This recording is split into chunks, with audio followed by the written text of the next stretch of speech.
L'apôtre écrit aux Colossiens, vous êtes réconciliés avec Dieu par la mort que son Fils a soufferte en son corps, dans sa chair, pour vous faire paraître devant lui, saint, sans tache, irrépréhensible.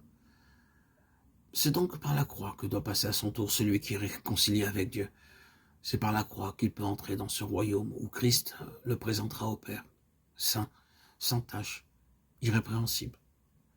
Ceux qui ont été réconciliés par la mort de Christ sont morts avec lui au péché.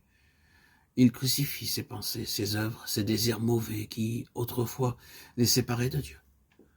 Puisqu'ils sont maintenant réconciliés, comment pourrait-il encore vivre dans le péché?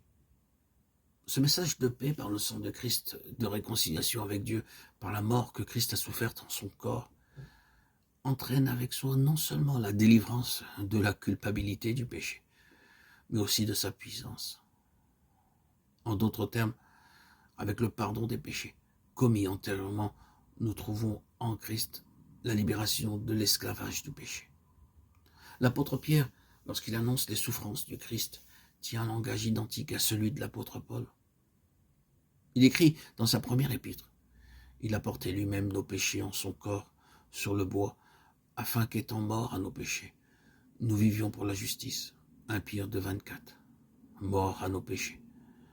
Impossible d'exprimer avec plus de force la cessation du péché, l'affranchissement de son esclavage et l'union du racheté au Sauveur dans sa mort pour le péché.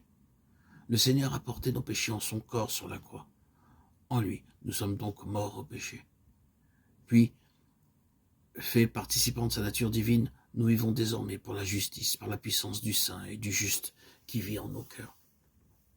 Par ses blessures, vous avez été guéris. L'apôtre, citant maintenant le prophète Ésaïe, relie clairement le pardon du péché et l'affranchissement de son esclavage au sacrifice sublime entrevu et annoncé par le prophète. L'agneau de Dieu fut meurtri, blessé à notre place pour que nous fussions guéris, pour que la puissance de guérison qui émane de lui nous pénétrât, pour qu'elle pénétrât tous ceux qui croiraient en lui, tous ceux qui en lui mourraient au péché pour vivre à Dieu. Telle fut la prédication de l'apôtre Paul, celle qu'il tenait du Seigneur lui-même.